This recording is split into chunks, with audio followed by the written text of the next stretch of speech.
మహానటి కీర్తి సురేష్కి tiffins అన్నిట్లోకి dosa ఎలా ఇష్టమో నాకు కూడా ఈ దోశలంటే బోల్డ్ అంత ఇష్టం ఫ్రెండ్స్.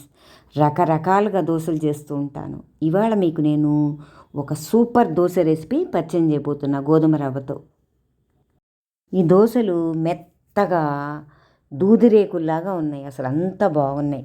చూద్దామా, ఇంకెందుకు ఆలస్యం, చాలా ఈజీ, సూపర్గా ఉంటాయి. ముందుగా ఒక బౌల్లో 2 కప్పుల గోధుమ రవ్వని వేసేసి నీళ్లు పోసి కడిగేసేయండి శుభ్రంగా. కడిగేశాక నిండా నీళ్లు పోసేసి నానబెట్టేసేయండి 5 గంటలు. పక్కన ఇంకో బౌల్లో 1 కప్పు మినప్పప్పు వేసేసి శుభ్రంగా కడిగేసేయండి.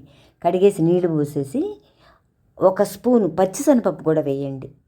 4-5 గంటలు నానాక రుబ్బుతావనంగా ముందర 1 గంట ముందు 1 స్పూన్, పెద్ద స్పూన్ అటుకులు కూడా వేసేసి నానబెట్టండి. ఇవన్నీ నానాక మిక్సీ జార్లో గోధుమ రవ్వ పిండేసేసి ఈ పప్పులన్నీ వేసేసి చిన్న అల్లం ముక్క, 4 పచ్చిమిర్చి, 1 స్పూన్ జీలకర్ర వేసేసి కాసిన నీళ్లు పోసి మెత్తగా గ్రైండ్ చేయండి మిక్సీ జార్లో. ఆ పిండంతా ఒక బౌల్లో వేసేసి కాసిన నీళ్లు పోసి రుచికి తగ్గ సాల్ట్ వేసేసి బాగా కలిపేసేయండి.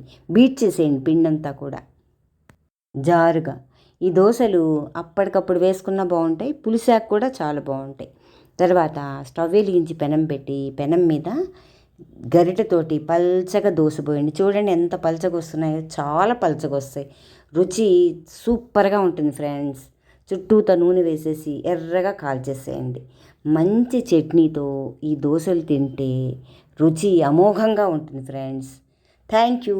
ఈ వీడియో మీకు నచ్చినట్లయితే please like, share and subscribe my channel.